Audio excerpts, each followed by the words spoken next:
If you want to level up your life and unlock the hottest, highest, and happiest version of yourself, this is the podcast for you. Welcome to today's episode of Hot and Unbothered.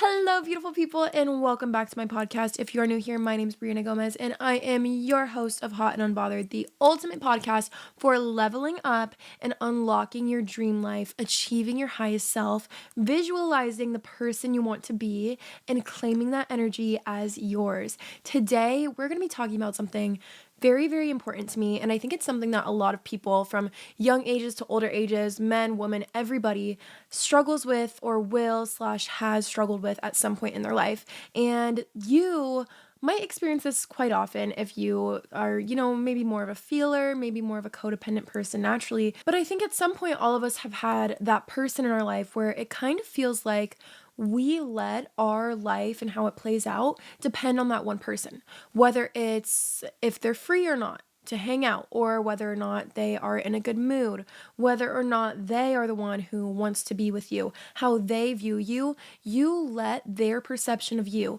or their availability towards you define your happiness or how you view yourself. This is a really common thing that occurs when we become too codependent on one person. When we do not know how to stand alone in our own power and place ourselves on the pedestal instead of another person, that's when we fall victim to being too codependent on someone, giving our happiness to someone else's hands. That is not the way it should be. Because at the end of the day, the only person you will have from the day that you're born till the day that you die and past then, it is yourself. You are the only one who should hold the power of your happiness. However, unfortunately, in most people's lives, that's actually not the case. So today, I'm going to be teaching you guys how to stand in your power, how to claim your happiness as your own and not let anyone else define or affect it. Because believe me, you guys, I used to be the worst of the worst. I fell victim to that all the time when I was in previous relationships or friendships. I let that person's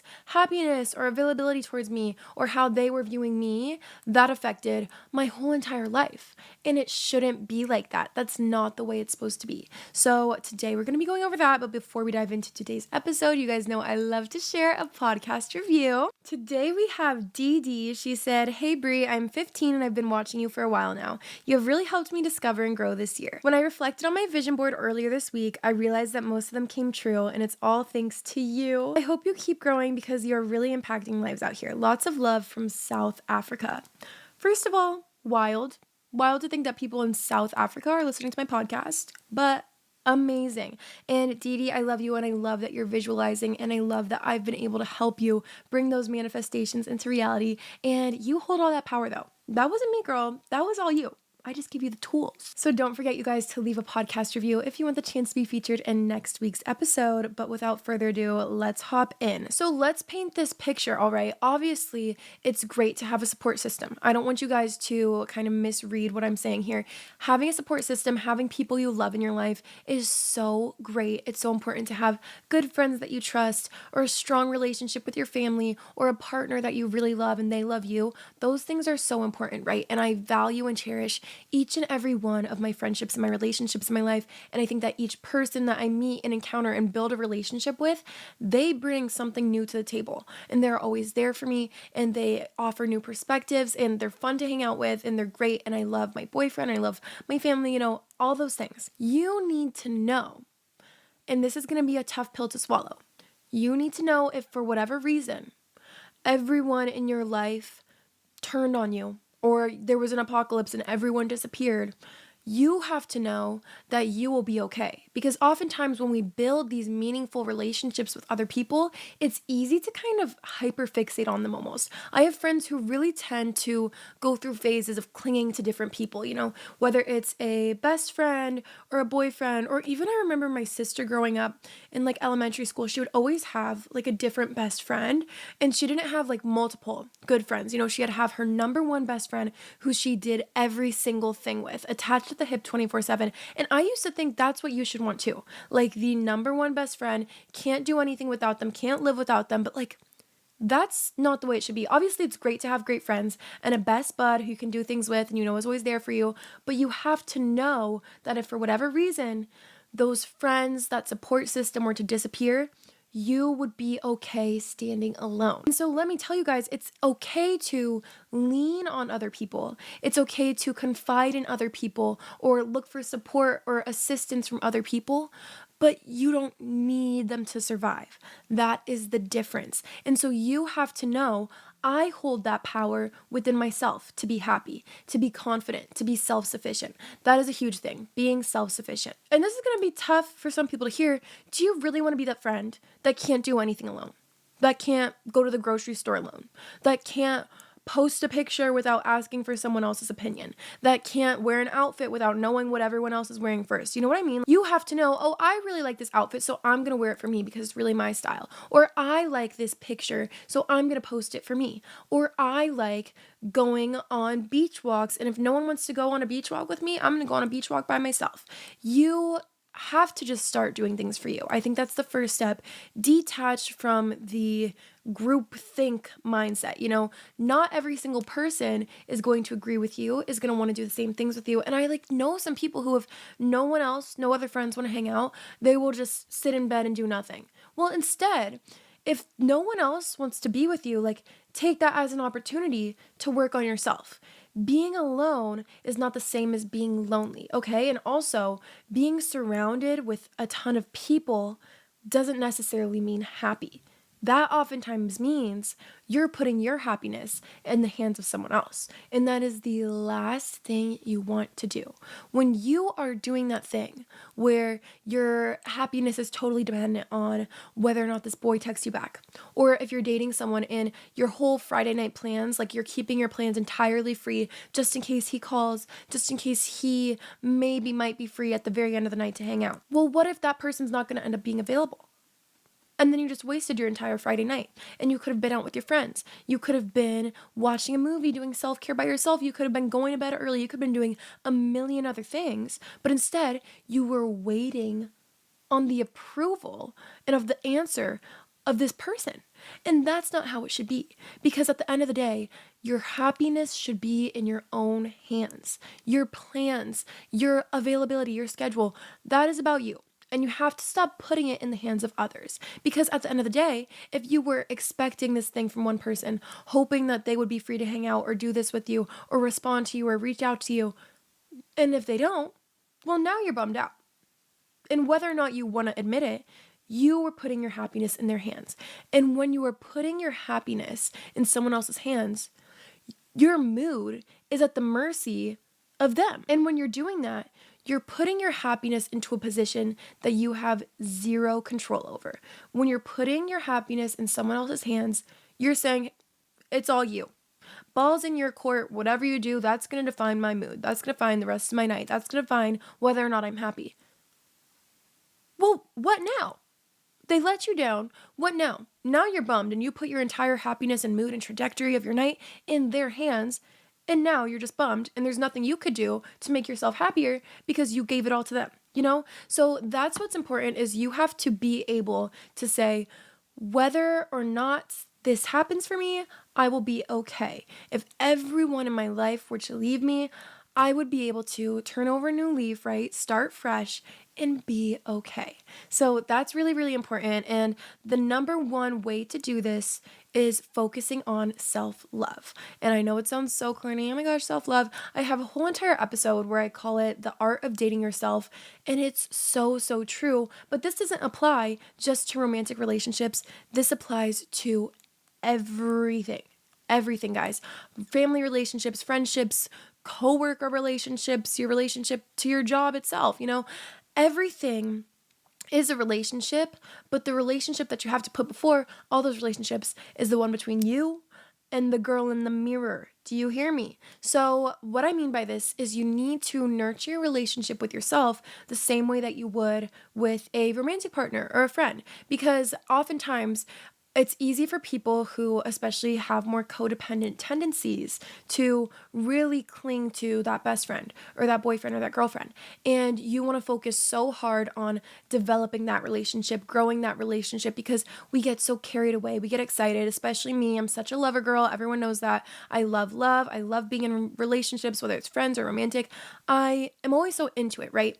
And when I was younger, I would develop my entire being like based off of the guy that I like or who I wanted my best friend to be. Like I would want to change the way I dress or certain things about myself or the way that I acted or styled myself because I wanted this approval from someone else, right? So the first step is you have to detach from that. Stop clinging on to other people. Stop focusing on other people and getting so excited about the idea of what could be with this person if you were this certain way. Like, no, look at yourself in the mirror. This is the girl you are right now, and you need to be her best friend, okay? And the best way to do that is to quite literally start dating yourself. Take yourself on little dates, whether that's to a coffee shop, whether it's sitting down with a good book. Journaling is a great way to communicate with yourself, even talking yourself through something. Like if you're having a hard day or, you just have something that's heavy on your mind, talk yourself through it out loud. Like no one cares, or journal it to yourself, or write yourself little affirmations down. Those are great ways to show love to yourself. And the more love that we give to ourselves, the less we go seeking it in other people. And that's why oftentimes we place that happiness in other people's hands, is because we really want that love or approval from them, when really it's within you the whole time. You can give that to yourself. Self-affirmations are so important, even the littlest ones, like I am enough. I love myself. Look at yourself in the mirror and tell yourself that you love you. And it might feel silly at first, but it's so, so powerful. And you have to love yourself at a 100 so you know not to accept the bare minimum from anyone else. Be so certain in yourself that if someone rejects you, if someone's not giving you enough attention, instead of going crawling back to them, begging for this love, begging for them to reciprocate the feeling, instead you can just look in the mirror and be like, I deserve better than this. When we don't love ourselves enough and when we are in these codependent relationships, it's often very easy to accept less than what we deserve because we idolize this person. They're on the pedestal where anything they do, just the breadcrumbs that they're dropping us, we're like, oh my gosh, thank you. Like, thank you so much. You're so great. You're so amazing. I don't deserve this. You have to know that you deserve the world.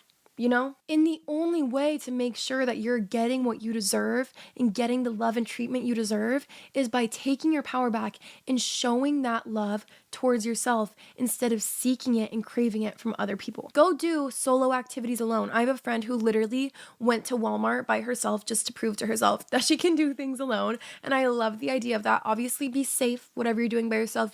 Go on a walk, go on a hike, take yourself to a workout class, do a guided meditation video, go to the beach and watch the sunset by yourself, go to the park and journal and pack yourself a little picnic, cook yourself a warm meal, go baking, do things that really just interest you and it feels like you're spending quality time alone with yourself. Because as important it is to be surrounded by people who love you and doing things that you love and fun activities, and sure, social life is great, all of that is nothing without a strong relationship with yourself, because we shouldn't need other people. I spend my time with my friends because I love them as people and I enjoy my time with them. But if one night everyone's busy, it's not the end of the world. I'm not sitting alone crying like, oh my gosh, I don't know what to do with myself. Like, you shouldn't ever be bored alone, because you should start learning to cherish alone time. Like, I truly cherish and value any second alone. I love the peace. I love just the chance to relax and spend time alone with my thoughts and myself. But I know some people who are so afraid to be alone with their thoughts. Like, they can't stand to sit alone with themselves. And I'm like, you have some work to do. You have to learn to get comfortable standing alone. And let me put this whole self-love thing into perspective. There's this concept that if you were hypothetically to love yourself just at 10%, that's not a lot of love. Out of 100, 10% out of 100 is not a lot of self-love, okay? But you love yourself at 10%, you're not very confident in yourself, you can't really be alone, you're super dependent on other people. If someone comes along and they offer you 20% of love or 30% of love, That's more than what you have. If someone comes along with 20% love, that's double the love you're showing yourself. And you're like, wow, this is so much love. This feels great. And so you accept the first little ounce of love that comes your way. And you're like, I'll take it, okay? And so you let this person into your life, and your whole concept of love is now focused and dependent on the love that they're showing you, because they're showing you so much more love, even though it's nothing. They're just breadcrumbing you along. And again, this isn't just romantic relationships. This can go with friends, even if it's not intentional. If someone's showing you more love than you're showing yourself, you're automatically becoming dependent on that person. But then hypothetically, if you were to learn how to really build up your self-love, and now you love yourself at, say, 80%, okay? It doesn't even have to be 100. If someone comes along and they show you that same 20%, you look at that 20% and you're like, girl, no way, bye. Like, that is nothing. And you're not idolizing or hyper fixating on this small, puny amount of love that they are showing you, because you know what it feels like to be more full of love towards yourself. You know the kind of love that you deserve, and you will not settle for anything less than that. So I think that's a super important way to view it. You have to love yourself fully before you are able to build a healthy, stable, non-codependent relationship with someone else. Again, I'm not talking just about romantic relationships. This is all relationships. And it's super important that when you're going into a friendship or relationship, you recognize that this is supposed to be two wholes, two full circles coming together to just be two whole circles together, okay? We are not supposed to be two halves completing a whole. Because if you're two halves completing a whole and you come together and you make this whole, well, what happens if that doesn't work out? Then it crumbles. And then you feel some sort of emptiness. You feel like your other half is missing. Everyone always says that phrase, oh, I found my other half. We are not meant to be half. We are meant to be whole on our own. And that's the common misconception when it comes to relationships and friendships. You are supposed to be your whole, fullest, highest self with or without another person. Okay? And I used to be like that too. And I feel like a lot of people, especially growing up or high school, it's definitely easy to fall into this. Like not being able to walk into a social function by yourself, not being able to respond to a text without asking someone else what to think first. Like there's so many little things that you don't even realize when you're doing it, but you're depending on the answer of someone else. And the answer is within you this whole time. And oftentimes, if you are a person who is easily codependent on another, what we do is we place someone on a pedestal. I find that I usually do that in relationships. I would say when I first started liking my boyfriend, like he was definitely on my pedestal. I put him there though, like even if it's not in a malicious way, right? Even if this friend or boyfriend or girlfriend, they're not forcing you to hyperfixate on them or to place them at the top of your pedestal. But sometimes if your self-love is running a little low, you'll do that on your own, okay? So for example, you place this boy on the pedestal. Everything that you do in life is focusing towards him. And you have all these different priorities in life after that, you know, your family, your friends, school, work, career. And then you oftentimes place yourself at the very bottom. You need to scratch all that, knock the person off the pedestal, okay? And you need to place yourself at the top. Detach yourself from this obsession with what the other person thinks, or if they want to be with you, or how they're going to answer, how much they love you. Detach from that and place yourself at the top of the pedestal. And I oftentimes will see my friends like, oh, like, will this boy text me, or waiting till they, want to hang out or something like that. You're just automatically placing the ball in their court, and they can sense that energy.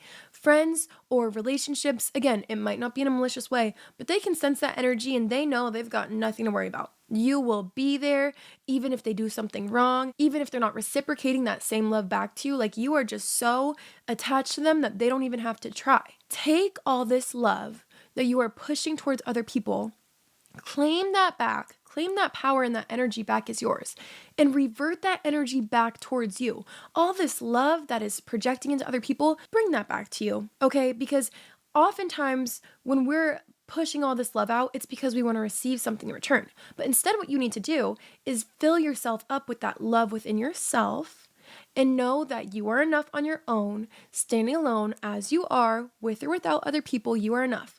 Fill yourself up with love, and you will radiate this love and positivity and this light and this aura that then it will spread to other people. You don't need to go shoving it in other people's faces, waving your hand saying, hey, pick me, choose me, love me, or I'm always here for you. Like, you just need to know that you are enough on your own. And the people who you want this love so desperately from, if they truly see you and see your worth and are meant to be in your life, they will be there for you.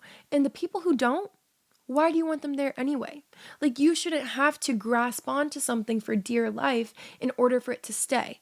You should be two equals who equally see each other, equally love each other, but you don't need one another to survive. And I always say this, like, I love my boyfriend and I see a future with him and I would love to ultimately end up with him, but I need to know within my heart of hearts, if for whatever reason, God forbid, whatever factors led to us not being together, of course I would be heartbroken, but you have to know that you would be able to wake up the next day, let yourself be sad, but your life will continue on.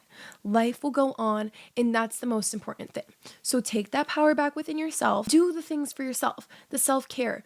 Pick up new hobbies, learn things, learn a new language, read books, try surfing, dancing, working out, anything. Like, there are so many ways to build and nurture that relationship by yourself. And I know sometimes it can be scary, the thought of doing things alone or being alone, but truly, it's such a beautiful thing. And when you truly learn that you don't need anything else, you'll look back and you'll be like, wow, that is so crazy how codependent I was on someone else. Like, I used to think that the definition of love was being like so thirsty for each other's love and like, I can't live without you. I don't want to be without you a second of the day. And that is not it. Like, when you're in those relationships, when you are spending 24/7 together, spending the night at each other's houses, attached at the hip 24/7, you don't want to be without them. Obviously, like, that can feel like excitement, that can feel like love, but you have to check yourself sometimes and be like, is this love? Or are we just overly attached to each other? And that can often lead into unhealthy attachment styles and dating, things like that. So I just want to let you guys know to be careful, do these things at your own discretion. I'm in no way saying don't let yourself build healthy, loving relationships with people. I'm not saying cut off your family, cut off your friends, cut off your relationships, because that's not the case. If that's what you got from this episode, that's not what we're going for. And I'll say this again, it's so incredibly important to have a support system, but again, you have to know that the number one source of love you should have in your life is within yourself, you guys, and you don't need anyone else. You are perfect just as is, and don't let your happiness fall into the hands of someone else or be at the mercy of someone else. I love you guys so, so much. I have to go to work, so this is a little bit of a shorter episode, but I really, really hope you enjoyed. If you did, don't forget to leave a podcast review for the chance to be featured in next week's episode. You can purchase my clothing line or add it to your Christmas list, you guys. Add me on Snapchat, Instagram, TikTok at Brianna Gomez with 2 B's. Hot and Unbothered is also on Instagram and TikTok at Hot Unbothered. I love you guys so, so much from the bottom of my heart, and I will see you next Bri-day. Bye. Mwah.